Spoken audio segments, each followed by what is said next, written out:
₹1 ಜಾಸ್ತಿ ಮಾಡಿದ್ರು ಇಲ್ಲಿ ಮಧ್ಯಮ ವರ್ಗದ ಜನ ಅವ್ರಿಗೆ ತೊಂದರೆ ಆಗುತ್ತೆ. ಯಾಕೆ ಕೊಡಬೇಕು? ಮನೆ ಕಷ್ಟಪಡೋರು ಓಡಾಡಂಗ್ ಮಾಡಿದ್ದಾರೆ. ಅಭಿವೃದ್ಧಿ ಇಲ್ಲ, ಮತ್ತೆ ನಂಗೆ ವ್ಯಾಪಾರನೂ ಡಲ್ ಆಗುತ್ತೆ. ರೈತರೆಲ್ಲ ಕಂಗೆಟ್ಟು ಹೋಗ್ತಾ ಇದಾರೆ. ಇಲ್ಲ, ಫ್ರೀ ನಿಲ್ಲಿಸ್ಬೇಕು, ಫ್ರೀ ನಿಲ್ಲಿಸಿದ್ರೆ ಬೆಟರ್. ಈಗ ಇದನ್ನೆಲ್ಲ ಮಾಡೋದಾದ್ಮೇಲೆ ಈಗ ಫ್ರೀ ಯಾಕೆ ಕೊಡ್ಬೇಕಾಯ್ತು? 2-3 ಲಕ್ಷ ಕೇಳ್ತಾರೆ. 3 ಲಕ್ಷದ ಮೇಲೆ ಏನಿದ್ರು ಇಲ್ಲದವ್ರು ನಾವು ಮಾಡೇ ಕೊಡಲ್ಲ ಅಂತ ಎಲ್ಲಿಂದ ತರ್ತಾರೆ ರೈತರು? ಇವ್ರು ಮಾಡೋದ್ ಮಾಡ್ತಾರೆ, ಕಷ್ಟಪಡೋರಿಗೆ ಬೆಲೆ ಇಲ್ದಂಗ ಆಗ್ತದೆ. ಕರೆಂಟ್ ಬಿಲ್ ಜಾಸ್ತಿ ಆಗಿರೋದಕ್ಕೆ ರೈತರ ಹತ್ರ ಜಾಸ್ತಿ ಅಮೌಂಟ್ ತಗೊಳಕ್ಕೂ ಆಗಲ್ಲ.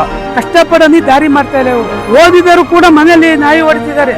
ಸ್ಟೂಡೆಂಟ್ ಅಂತ ಜಾಸ್ತಿ ತಗೊಳಕ್ ಹೋದ್ರೆ ಸ್ಟೂಡೆಂಟ್ ಎಲ್ಲಿಂದ ನಿಜವಾಗ್ಲೂ CM ಆಗಿರೋರು ಬಹಳ ಜ್ಞಾನ ನಿಂತಳಂತೆ ನಾನೇ ಓಟ್ ಹಾಕಿ ಅದರಿಂದ ನಾನೇ ಪಶ್ಚಾತ್ತಾಪ ಪಡ್ತಾ ಇದ್ದೀನಿ. ನಮಸ್ಕಾರ ಸ್ನೇಹಿತರೆ, ನಿಮ್ಮನ್ನೆಲ್ಲ ನಂಬಿ ಒಂದು ಹೊಸ ಪ್ರಯತ್ನಕ್ಕೆ ಕೈ ಹಾಕಿದ್ದೀನಿ. ಈ ಯೂಟ್ಯೂಬ್ ಚಾನಲ್ ಸ್ಟಾರ್ಟ್ ಮಾಡಿದ್ದೀನಿ. ಈ ಯೂಟ್ಯೂಬ್ ಚಾನಲ್ನ ಉದ್ದೇಶ ಏನಂದರೆ ಗ್ರೌಂಡ್ ಲೆವೆಲ್ಗೆ ಇಳಿದು ನಿಜವಾದ ಸಮಸ್ಯೆಗಳನ್ನ ತೋರಿಸ್ಬೇಕು ಅಂತ ಅಂದ್ಕೊಂಡಿದ್ದೀನಿ. ಅದಕ್ಕೋಸ್ಕರ ಅಂತಲೇ ಒಂದು ಡೆಡಿಕೇಟೆಡ್ ವಿಡಿಯೋಗಳನ್ನ ಮಾಡಬೇಕು ಅಂತ ನಾನು ಅಂದ್ಕೊಂಡಿದ್ದೀನಿ. ತುಂಬ ಥರದ ಪ್ಲಾನ್ ಇಟ್ಕೊಂಡು, ಒಂದು ದೊಡ್ಡ ಪ್ಲಾನ್ ಇಟ್ಕೊಂಡೆ ಯೂಟ್ಯೂಬ್ಗೆ ಬಂದಿದ್ದೀನಿ. ನನ್ನನ್ನು ಸೋಷಿಯಲ್ ಮೀಡಿಯಾಗಳಲ್ಲಿ ಅಂದರೆ ಇನ್ಸ್ಟಾಗ್ರಾಮ್, ಫೇಸ್ಬುಕ್ಕಲ್ಲಿ ತುಂಬ ಪ್ರೀತಿ ಕೊಟ್ಟಿದ್ದೀರಾ. ಅದೇ ಥರ ಇಲ್ಲೂ ಪ್ರೀತಿಸಿ. ಈ ಯೂಟ್ಯೂಬ್ ಚಾನಲ್ನ ಉದ್ದೇಶ ಏನಂದರೆ ಗ್ರೌಂಡ್ ಲೆವೆಲಲ್ಲಿ ಇಳಿದು ಕೇವಲ ಯಾವುದೋ ಒಂದು ಸಿಟಿ ಅಲ್ಲದೆ ಗ್ರಾಮಾಂತರ ಮಟ್ಟಕ್ಕೆ, ಹೋಬಳಿ, ತಾಲೂಕು ಮಟ್ಟಕ್ಕೆ ಗ್ರೌಂಡ್ ಲೆವೆಲ್ಗೆ ಇಳಿದು ಅಲ್ಲಿನ ನಿಜವಾದ ಸಮಸ್ಯೆಗಳನ್ನು ಅನಾವರಣ ಮಾಡಬೇಕು, ನಿಜವಾದ ಸಮಸ್ಯೆಗಳನ್ನು ಜನರೆದುರಿಗೆ ತಂದಿಡಬೇಕು ಅನ್ನೋ ಒಂದು ಉದ್ದೇಶದಿಂದ ಈ ಯೂಟ್ಯೂಬ್ ಚಾನಲ್ ಶುರು ಮಾಡಿದ್ದೀನಿ. ಸೊ ಈ ಚಾನಲ್ನ ಉದ್ದೇಶ, ನನ್ನ ಉದ್ದೇಶ ಏನಂದರೆ ಕೇವಲ ಮೆಟ್ರೋಪಾಲಿಟನ್ ಸಿಟಿಗೆ ಮಾತ್ರ ಸೀಮಿತವಾಗಿರದೆ ಗ್ರೌಂಡ್ ಲೆವೆಲ್ಗೆ ಇಳಿದು ಚಿಕ್ಕ ಚಿಕ್ಕ ಹಳ್ಳಿಗಳು, ಹೋಬಳಿಗಳನ್ನು ಟಾರ್ಗೆಟ್ ಮಾಡಿ ಅಲ್ಲಿರ್ತಕ್ಕಂಥ ನಿಜವಾದ ಸಮಸ್ಯೆಗಳನ್ನು ತೋರಿಸ್ಬೇಕು ಅನ್ನೋದು. ಸೊ ಇದಕ್ಕೆ ನಿಮ್ಮ ಸಹಕಾರ ಖಂಡಿತ ಬೇಕು. ಆ್ಯಂಡ್ ನಾನು ನಿಮ್ಮ ಹತ್ರ ನನ್ನ ಚಾನಲ್ನ ಸಬ್ಸ್ಕ್ರೈಬ್ ಮಾಡಿ ಅಥವಾ ಲೈಕ್ ಮಾಡಿ, ಫಾಲೋ ಮಾಡಿ ಕೇಳಲ್ಲ. ಬಟ್ ನೀವು ಕಮೆಂಟ್ ಮಾಡಲೇಬೇಕಾದಂಥ ಪರಿಸ್ಥಿತಿ ಇದೆ ಇವತ್ತು. ಯಾಕಂದರೆ ನಾನು ಕಮೆಂಟ್ಗಳಲ್ಲಿ ಏನು ಅಬ್ಸರ್ವ್ ಮಾಡ್ತೀನಿ ಅಂದರೆ ಮೋಸ್ಟ್ ಕಾಮನ್ ಕಮೆಂಟ್ಸ್ ಅಂದರೆ ಯಾವುದೋ ಒಂದು ಜಾಗದಲ್ಲಿ ಈ ಥರ ತುಂಬ ಸಮಸ್ಯೆಗಳಿದೆ, ಯಾವುದೋ ಒಂದು ಪ್ರದೇಶದಲ್ಲಿ ತುಂಬ ಸಮಸ್ಯೆಗಳಿದೆ ಅನ್ನೋದನ್ನು ಮೋಸ್ಟ್ ಕಮೆಂಟ್ಗಳು ಬಂದರೆ ಅದನ್ನು ಎತ್ಕೊಳ್ಳೋಣ ಅಂತ ಪ್ಲಾನ್ ಮಾಡಿದ್ದೀನಿ. ನನಗೆ ನನ್ನ ಯೂಟ್ಯೂಬ್ ಚಾನಲ್ನಲ್ಲಿ ಲೈಕ್ಸು, ಸಬ್ಸ್ಕ್ರೈಬ್ಗಿಂತನೂ ತುಂಬ ಇಂಪಾರ್ಟೆಂಟ್ ಆಗೋದು ನೀವು ಮಾಡೋವಂಥ ಕಮೆಂಟ್ಗಳು. ನಿಜವಾದ ರಿಯಲ್ ಪ್ರಾಬ್ಲಮ್ಗಳನ್ನ ಕಮೆಂಟ್ ಮಾಡಿ, ಅದರಿಂದ ನನಗೂ ಒಂದು ಕಂಟೆಂಟ್ ಸಿಗುತ್ತೆ. ಒಂದು ರಿಯಲ್ ಕಂಟೆಂಟ್ಗಳನ್ನ ಕ್ರಿಯೇಟ್ ಮಾಡೋಣ. ಸುಮ್ಮನೆ ಟೈಮ್ ಪಾಸ್ಗೆ ಏನೋ ಒಂದು ಬಾಯಿಗೆ ಬಂದಿದ್ದು ಮಾತಾಡೋದಕ್ಕೆ ತುಂಬ ಚಾನಲ್ಗಳಿದ್ದಾವೆ. ಸೊ ಆ ಥರ ಆಗೋದು ಬೇಡ. ಒಂದು ಕ್ವಾಲಿಟಿ ಕಂಟೆಂಟ್ಗಳನ್ನ ಕ್ರಿಯೇಟ್ ಮಾಡೋದಕ್ಕೆ ನೀವು ನನಗೆ ಹೆಲ್ಪ್ ಮಾಡಬೇಕು. ಆ ನಿಟ್ಟಿನಲ್ಲಿ ನಾನು ನನ್ನ ಸಮಯ ಕೊಡೋಕ್ಕೆ ರೆಡಿ ಇದ್ದೀನಿ. ಅಟ್ಲೀಸ್ಟ್ ವಾರಕ್ಕೆ ಒಂದಾದರೂ ಯಾವುದಾದ್ರೂ ಒಂದು ಹಳ್ಳಿ ಅಥವಾ ಹೋಬಳಿನ ವಿಸಿಟ್ ಮಾಡಿ ಅಲ್ಲಿನ ನಿಜವಾದ ಸಮಸ್ಯೆಗಳನ್ನು ತೋರಿಸ್ಬೇಕು, ಅಲ್ಲಿನ ಜನಜೀವನ ಹೆಂಗಿದೆ ಅದನ್ನು ಎಕ್ಸ್ಪ್ಲೋರ್ ಮಾಡಬೇಕು ಅನ್ನೋ ಉದ್ದೇಶದಿಂದ ಯೂಟ್ಯೂಬ್ಗೆ ಬಂದಿದ್ದೀನಿ. ಸೊ ಸಪೋರ್ಟ್ ಮಾಡಿ. ಆ್ಯಂಡ್ ಇವತ್ತಿನ ಈ ವಿಡಿಯೋದಲ್ಲಿ ನಾನು ತೋರ್ಸೋಕೆ ಹೊರಟಿರೋದು ಹಾಸನ ಜಿಲ್ಲೆಯ ಹಳೇಬೀಡು ಅಂತ ಒಂದು ಹೋಬಳಿ. ಆ್ಯಂಡ್ ಇವತ್ತಿನ ಎತ್ಕೊಂಡಿರೋ ಕಾನ್ಸೆಪ್ಟು ಬೆಲೆ ಏರಿಕೆ. ರಾಜ್ಯದಲ್ಲಿ ಇವತ್ತು ಕಾಂಗ್ರೆಸ್ ಸರ್ಕಾರ ಬಂದ ಮೇಲೆ 2 ವರ್ಷದಿಂದ ಎಷ್ಟರ ಮಟ್ಟಿಗೆ ಬೆಲೆ ಏರಿಕೆ ಆಗ್ತಿದೆ ಅನ್ನೋದು ನಮಗೆಲ್ಲರಿಗೂ ಗೊತ್ತಿರ್ತಕ್ಕಂಥ ವಿಷಯನೇ. And all of the sudden ಇಷ್ಟೊಂದು ಬೆಲೆ ಏರಿಕೆ ಆಗೋಕ್ಕೆ ಕಾರಣ ಏನಂತನೂ ಗೊತ್ತು, ಫ್ರೀ ಬೀಸ್. ಅಟ್ಲೀಸ್ಟ್ ಆ ಫ್ರೀ ಬೀಸ್ನಾದರೂ ಕರೆಕ್ಟಾಗಿ ಕೊಡ್ತಿದ್ದಾರಾ? ಅದು ಇಲ್ಲ. ದ ಪ್ರಾಬ್ಲಮ್ ಈಸ್ ಇವತ್ತು ಒಂದು ಮಿಡಲ್ ಕ್ಲಾಸ್ ಜನ ಈ ಬೆಲೆ ಏರಿಕೆಯಿಂದ ತತ್ತರಿಸಿ ಹೋಗ್ತಿದ್ದಾರೆ. ಸಣ್ಣ ಸಣ್ಣ ಇಂಡಸ್ಟ್ರಿಗಳು ಲೈಕ್ ಹೋಟೆಲ್ ಇಂಡಸ್ಟ್ರಿಗಳು ಕೇವಲ ಒಂದು ಹಾಲಿನ ದರ ಜಾಸ್ತಿ ಮಾಡಿದ್ದಕ್ಕೆ ಇವತ್ತು ಹೋಟೆಲ್ ಇಂಡಸ್ಟ್ರಿ ಮೇಲೆ ಎಷ್ಟು ದೊಡ್ಡ ಪ್ರಭಾವ ಬೀರಿದೆ ಅಂದರೆ ನಾವು ಗ್ರೌಂಡ್ ಲೆವೆಲ್ಗೆ ಇಳಿದು ನೋಡಿದಾಗಲೇ ಗೊತ್ತಾಗುತ್ತೆ. ಮತ್ತು ಈ ಫ್ರೀ ಕರೆಂಟ್ ಅಂತ ಕೊಟ್ಟರು, ಅದರ ಜೊತೆಯಲ್ಲಿ ಕಮರ್ಷಿಯಲ್ ಕರೆಂಟ್ ಬಿಲ್ಗಳನ್ನ ಡಬಲೇ ಮಾಡಿಬಿಟ್ರು ಆಲ್ಮೋಸ್ಟ್. ಈ ಕರೆಂಟ್ ಬಿಲ್ ಜಾಸ್ತಿ ಆದಮೇಲೆ ಎಷ್ಟೋ ಜನ ಸಣ್ಣ ಸಣ್ಣ ಅಂಗಡಿಗಳನ್ನ ಮುಚ್ಕೊಂಡು ಹೋಗ್ಬಿಟ್ರು. ಬೆಂಗಳೂರು ಅಂತ ಸಿಟಿಲಿ ನೋಡಬೇಕು ಅಂದರೆ ಎಷ್ಟೋ ಜನ ಈ ಐರನ್ ಅಂಗಡಿಗಳು ಇಟ್ಕೊಂಡಿದ್ರಲ್ಲ ಅವರೆಲ್ಲ ಕರೆಂಟ್ ಬಿಲ್ ಕಟ್ಟಕ್ಕಾಗ್ದಲೇ ಮುಚ್ಕೊಂಡು ಹೋಗ್ಬಿಟ್ರು. ಕಳೆದ 2 ವರ್ಷದಲ್ಲಿ ಹಾಲಿನ ಬೆಲೆ ₹9 ಜಾಸ್ತಿ ಆಗಿದೆ. ಅದರಿಂದ ಮೇಜರ್ ಪ್ರಾಬ್ಲಮ್ ಆಗ್ತಿರೋದು ಯಾರಿಗೆ ಗೊತ್ತಾ? ಹೋಟೆಲ್ ಇಂಡಸ್ಟ್ರಿ ಅವ್ರಿಗೆ. ಸಡನ್ನಾಗಿ ರೇಟ್ ಜಾಸ್ತಿ ಆದಾಗ ಅವರು ಟೀ ಕಾಫಿ ರೇಟ್ ಜಾಸ್ತಿ ಮಾಡಲೇಬೇಕು, ಇಲ್ಲಾಂದರೆ ಅವ್ರಿಗೆ ವರ್ಕೌಟ್ ಆಗಲ್ಲ. ಬಟ್ ಸಡನ್ನಾಗಿ ಅವರು ಟೀ ಕಾಫಿ ರೇಟ್ ಜಾಸ್ತಿ ಮಾಡಿದ್ರೆ ನಿಜವಾಗ್ಲೂ ಎಷ್ಟು ಸಮಸ್ಯೆ ಆಗುತ್ತೆ ಗೊತ್ತಾ? ಈ ವಿಡಿಯೋ ನೋಡಿ. ಈಗ ದಿಢೀರನ್ನಾಗಿ ಈ ಸರ್ಕಾರ ಬಂದು ಹಾಲಿನ ರೇಟು, ಕಾಫಿ ಬೀಜದ ರೇಟ್ ಎಲ್ಲ ಜಾಸ್ತಿ ಮಾಡಿರೋದ್ರಿಂದ ಮಧ್ಯಮ ವರ್ಗದ ಜನಗಳಿಗೆ ಇದು ತುಂಬ ಕಷ್ಟ ಆಗಿದೆ. ಈಗ ಸರ್ಕಾರ ದಿಢೀರನ್ನಾಗಿ ₹9 ರೇಟ್ ಹಾಲಿನ ಜಾಸ್ತಿ ಮಾಡಿದರೆ ನಾವು ₹10 ಕೊಡ್ತಾ ಇದ್ರೆ ₹10 ಕೊಡಬೇಕು. ಅವರು ₹100 ರೇಟ್ ಜಾಸ್ತಿ ಮಾಡಿದರೆ ನಾವು ₹10ಗೆ ಕಾಫಿ ಕೊಡಬೇಕು. ಸರ್ಕಾರ ತನ್ನ ಗ್ಯಾರಂಟಿಗಳಿಗೋಸ್ಕರ ಮಧ್ಯಮ ವರ್ಗದ ಜನಗಳಿಗೆ ತುಂಬ ತೊಂದರೆ ಕೊಡ್ತಾ ಇದೆ. ಆದಷ್ಟು ಬೇಗ ಈ ಸರ್ಕಾರ ಏನಿದೆ ಇದನ್ನು ಎಲ್ಲ ಕ್ಲಿಯರ್ ಮಾಡಿಕೊಂಡು ಮಧ್ಯಮ ವರ್ಗದ ಜನಗಳಿಗೆ ಏನು ಬೇಕೋ ಅದನ್ನು ತಲೆಯಲ್ಲಿ ಇಟ್ಕೊಂಡು ಆಡಳಿತ ನಡೆಸಬೇಕು. ಕೇವಲ ಅವರು ಒಂದು ರಾಜಕೀಯ ಆಡಳಿತಕ್ಕೋಸ್ಕರ ಜನಗಳನ್ನ ಪ್ರಾಣ ಹಿಂಡ್ತಾ ಇರೋದು ಇದು ಖಂಡನೀಯವಾಗಿದೆ. ನೋಡಿ, ಒಂದು ಲೋಟಕ್ಕೆ ನಾನು ಈ ಒಂದು 3 ವರ್ಷದಿಂದ ₹10 ಕೊಡ್ತಾ ಇದ್ದೆ. ಇವತ್ತು ಎಲ್ಲ ರೇಟು ಜಾಸ್ತಿ ಆಗಿ ಕಾಫಿ ಪುಡಿ ₹805 kg ಕಾಫಿ ಪುಡಿ ಆದರೂ ಈ ಲೋಟಕ್ಕೆ ನಾನು ₹10 ತಗೋಬೇಕು. ₹1 ಜಾಸ್ತಿ ಮಾಡಿದ್ರು ಇಲ್ಲಿ ಮಧ್ಯಮ ವರ್ಗದ ಜನ ಅವ್ರಿಗೆ ತೊಂದರೆ ಆಗುತ್ತೆ, ಮತ್ತು ನಮ್ಗೆ ವ್ಯಾಪಾರನೂ ಡಲ್ ಆಗುತ್ತೆ. ಆ್ಯಂಡ್ ಇವತ್ತು ಹಳ್ಳಿಗಳಲ್ಲಿ ಇಷ್ಟೊಂದೆಲ್ಲ ಇಂಟರ್ನೆಟ್ ರೆವಲ್ಯೂಷನ್ ಆದರೂ ಕೂಡ ಒಂದು ಗೌರ್ಮೆಂಟ್ ಜಾಬ್ಗಾಗಲಿ ಅಥವಾ ಯಾವುದಾದ್ರೂ ಅನುದಾನಗಳಿಗಾಗಲಿ ಅಪ್ಲಿಕೇಶನ್ ಹಾಕಬೇಕಂದ್ರೆ ಒಂದು ಹೋಬಳಿ ಮಟ್ಟ ಅಥವಾ ತಾಲೂಕುಗಳಿಗೆ ಹೋಗಿ ಅಲ್ಲಿನ ಸೈಬರ್ ಸೆಂಟರ್ಗಳಿಗೆ ಹೋಗಿ ಅಪ್ಲಿಕೇಶನ್ ಹಾಕ್ತಕ್ಕಂಥದ್ದು ಹಳ್ಳಿಗಳಲ್ಲಿ ಇವತ್ತಿಗೂ ರೂಢಿ ಇದೆ. ಸೊ ಇವತ್ತು ಈ ಕರೆಂಟ್ ಬಿಲ್ ಜಾಸ್ತಿ ಆಗಿರೋದ್ರಿಂದ ಇವತ್ತಿನ ಈ ಸೈಬರ್ ಸೆಂಟರ್ಗಳ ಪರಿಸ್ಥಿತಿ ಹೇಗಾಗಿದೆ ಅಂದರೆ ನಿಜವಾಗ್ಲೂ ಅವ್ರ ಕೈಲಿ ಸೈಬರ್ ಸೆಂಟರ್ಗಳನ್ನ ಮೇಂಟೈನ್ ಮಾಡೋಕ್ಕಾಗ್ತಿಲ್ಲ. ಈ current bill all of the sudden double ಆಗಿ ಹೋಗಿದ್ದಕ್ಕೆ. ಈ ವಿಡಿಯೋ ನೋಡಿ. ರೈತರು ಬರ್ತಾರೆ, ಆಮೇಲೆ ಸ್ಟೂಡೆಂಟ್ಸ್ಗಳು ಬರ್ತಾರೆ, ಎಲ್ಲ ರೈತಾಪಿ ವರ್ಗದವರೇ ಬರೋದು. 430 ರೂಪಾಯಿ 450 ರೂಪಾಯಿ ಕರೆಂಟ್ ಬಿಲ್ ಬರ್ತಾ ಇತ್ತು. ಇವಾಗ 800ರಿಂದ 900, 1200 ರೂಪಾಯಿ. ಅದಲ್ದೇ ಕರೆಂಟ್ ಪ್ರಾಬ್ಲಮ್ ಬೇರೆ.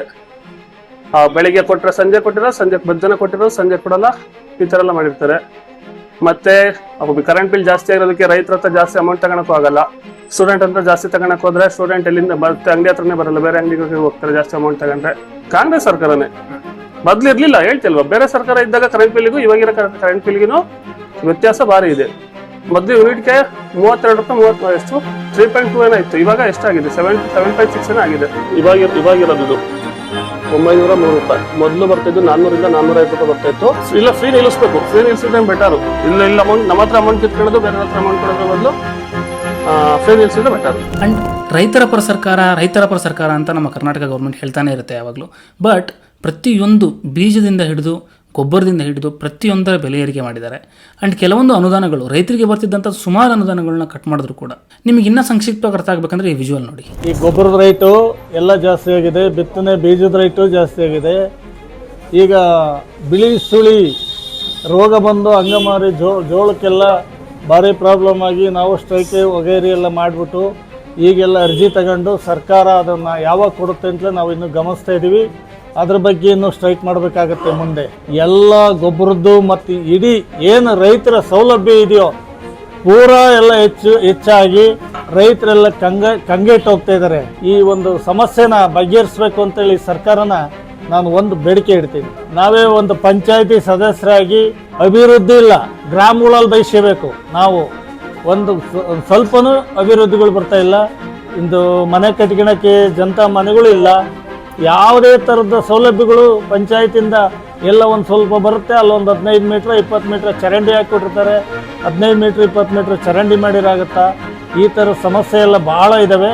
ಈ ಗ್ಯಾರಂಟಿಯಿಂದ ಎಷ್ಟೋ ಜನ ನೋವು ಅನುಭವಿಸಂಗಾಗಿ. ಟಿ ಸಿದು ಮೊದಲು 25,000 30,000 ಕಟ್ಟಿರೆ ಟಿ ಸಿ ದೊರೆಯೋದು ರೈತರುಗಳಿಗೆ. ಈಗ 2-3 ಲಕ್ಷ ಕೇಳ್ತಾರೆ. 3 ಲಕ್ಷದ ಮೇಲೆ ಏನಿದ್ರು ಇಲ್ಲವ್ರು ನಾವು ಮಾಡೇ ಕೊಡಲ್ಲ ಅಂತ ಎಲ್ಲಿಂದ ತರ್ತಾರೆ ರೈತರು? 3 ಲಕ್ಷ ಕೊಟ್ಟೊಂದು ಟಿ ಸಿ ಇಡ್ಸೋದಾದ್ರೆ ಎಲ್ಲಿಂದ ತರ್ತಾರೆ ರೈತರು? ಮಹಿಳೆಯರಿಗೆ ಕೊಟ್ಟರು, ಈ ಕಡೆ ಎಲ್ಲ ಕಡೆಲೂ ಹೆಚ್ಚು ಮಾಡಿಕೊಂಡು ದುಡ್ಡು ವಸೂಲಿ ನಿಂತ್ಕೊಂಡ್ರು ಈ ಸರ್ಕಾರ. ರಾಜ್ಯದಲ್ಲಿ ಇವತ್ತು ಕಾಂಗ್ರೆಸ್ ಸರ್ಕಾರ ಬಂದ ಮೇಲೆ 2 ವರ್ಷದಿಂದ ಎಷ್ಟರ ಮಟ್ಟಿಗೆ ಬೆಲೆ ಏರಿಕೆ ಆಗ್ತಿದೆ ಅನ್ನೋದು ನಮಗೆಲ್ಲರಿಗೂ ಗೊತ್ತಿರ್ತಕ್ಕಂಥ ವಿಷಯನೇ. And all of the sudden ಇಷ್ಟೊಂದು ಬೆಲೆ ಏರಿಕೆ ಆಗೋಕ್ಕೆ ಕಾರಣ ಏನಂತನೂ ಗೊತ್ತು, ಫ್ರೀ ಬೀಸ್. ಅಟ್ಲೀಸ್ಟ್ ಆ ಫ್ರೀ ಬೀಸ್ನಾದರೂ ಕರೆಕ್ಟಾಗಿ ಕೊಡ್ತಿದ್ದಾರಾ? ಅದು ಇಲ್ಲ. ದ ಪ್ರಾಬ್ಲಮ್ ಈಸ್ ಇವತ್ತು ಒಂದು ಮಿಡಲ್ ಕ್ಲಾಸ್ ಜನ ಈ ಬೆಲೆ ಏರಿಕೆಯಿಂದ ತತ್ತರಿಸಿ ಹೋಗ್ತಿದ್ದಾರೆ. ಸಾರಿ ಬಂದಿರೋ ಸರ್ಕಾರ ನಾನು ನಂಬಿದ್ದೆ, ಭಾರಿ ಒಳ್ಳೇದು ಅಂತ ನಾನು ಅನ್ಕೊಂಡಿದ್ದೆ. ಈಗ ಲೇಡೀಸಿಗೆ ಫ್ರೀ ಕೊಟ್ಟಿದ್ದಾರೆ. ಯಾಕೆ ಕೊಡಬೇಕು? ಮನೇಲಿ ಕಷ್ಟಪಡೋರು ಓಡಾಡಂಗೆ ಮಾಡಿದ್ದಾರೆ. 1ನೇ ಕ್ಲಾಸ್ನಿಂದ ಹಿಡಿದು 10ನೇ ಕ್ಲಾಸ್ನವರೆಗೂ ಫ್ರೀ ಮಾಡಿದ್ರೆ ಓಡಾಡ್ಕೊಂಡು ಓದೋರಿಗೆಲ್ಲ ಅನುಕೂಲ ಆಗ್ತಿತ್ತು.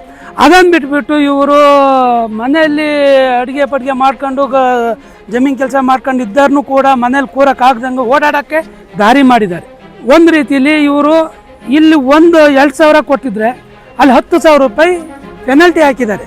ಅದು ನಮಗೆ ಕಣ್ಣಿಗೆ ಕಾಣ್ತಾ ಇಲ್ಲ. ಈಗ ಹಾಲಿನ ಟ್ಯಾಕ್ಸ್ ಜಾಸ್ತಿ ಮಾಡಿದ್ರು, ಬಸ್ ಚಾರ್ಜ್ ಜಾಸ್ತಿ ಮಾಡಿದ್ರು. ಈಗ ಇದನ್ನೆಲ್ಲ ಮಾಡೋದಾದ್ಮೇಲೆ ಈಗ ಫ್ರೀ ಯಾಕೆ ಕೊಡ್ಬೇಕಾಯ್ತು? ಗೊಬ್ಬರ ಏನು ಸಿಗ್ತೈತೆ ಅವರಿಗೆ? ಅದ್ರ ಬಗ್ಗೆ ಬಂಡವಾಳ ಇನ್ವೆಸ್ಟ್ ಮಾಡಿದ್ರೆ ಅವನು ನೆಮ್ಮದಿಯಾಗಿ ದುಡಿತಾನ, ಕಷ್ಟಪಡೋನಿ ದಾರಿ ಮಾಡ್ತಾ ಇಲ್ಲ. ಇವರು ಸೋಂಬೇರಿತನಕ್ಕೆ ದಾರಿ ಆಗ್ತೈತಿ. ಆದರೆ ಡ್ರೈವರು ಕಂಡಕ್ಟರ್ಗಳಿಗೆ ಒಂದು ಮಾನವೀಯತೆಯಿಂದ ಒಂದು ಇತ್ಯರ್ಥ ಮಾಡ್ತಾ ಇಲ್ಲ ಅವರು. ಇದನ್ನು ಏನು ಕೇಳ್ತಾ ಇದ್ದೀನಿ ಅಂದರೆ ಬರೀ ಇದೊಂದೇ ಅಲ್ಲ, ಪ್ರತಿಯೊಂದು ಬಡವರಿಗೆ ಏನು ಅನಾನುಕೂಲ ಆಗ್ತೈತೆ ಇದ್ರ ಬಗ್ಗೆಗೋಸ್ಕರವಾಗಿ ಹೇಳೋದು. ಇವ್ರು ಮಾಡ್ತಾರೆ, ಕಷ್ಟಪಡೋರಿಗೆ ಬೆಲೆ ಇಲ್ದಂಗೆ ಆಗ್ತೈತಿ. ಈಗ ದಲಿತರು ಅಂತಾರಪ್ಪ, ದಲಿತರಿಗೆ ಎಲ್ಲರಿಗೂ ಎಲ್ಲ ಅನುಕೂಲ ಸಿಕ್ಕಿದೆ. ಎಷ್ಟು ಜನ ವನವಾಸ ಪಡ್ತಾ ಇಲ್ಲ. ಓದಿದರು ಕೂಡ ಮನೇಲಿ ನಾಯಿ ಹೊಡಿತಿದ್ದಾರೆ. ನಿಜವಾಗ್ಲೂ CM ಆಗಿರೋರು ಭಾಳ ಜ್ಞಾನಿ ಅಂತೇಳಿ ನಾನೇ ಓಟ್ ಹಾಕಿ ಅದರಿಂದ ನಾನೇ ಪಶ್ಚಾತ್ತಾಪ ಪಡ್ತೇನೆ. ಯಾಕಂದ್ರೆ ಇವತ್ತು 40-50 ವರ್ಷ ಆದರೂ ಕೂಡ ನಮಗೇನೇನೂ ಇಲ್ಲ ನೆಮ್ಮದಿ. ಪರ್ಟಿಕ್ಯುಲರ್ ಆಗಿ ಈ ಹಳೇಬೀಡು ಹೋಬಳಿ ಅಂದರೆ ಹಾಸನ ಜಿಲ್ಲೆಯಲ್ಲಿರ್ತಕ್ಕಂಥ ಒಂದು ಊರು ಹಳೇಬೀಡು. ಇಲ್ಲಿಗೆ ಬಂದರೆ ಈ ರೋಡ್ ಕೆಲಸ ಶುರುವಾಗಿ ಹತ್ತತ್ರ 2.5 ವರ್ಷ ಆಯಿತು. 2.5 ವರ್ಷದಿಂದ ಕೇವಲ ಲೆಸ್ ದ್ಯಾನ್ 1 ಕಿಲೋಮೀಟರ್ ಇದೆ ಈ ರೋಡು. ಈ ಕೆಲಸ ಕಂಪ್ಲೀಟ್ ಆಗ್ತಾ ಇಲ್ಲ. ಯಾಕಂದರೆ ಅನುದಾನಗಳ ಟೈಮಿಗೆ ಬಿಡುಗಡೆ ಆಗ್ತಾ ಇಲ್ಲ.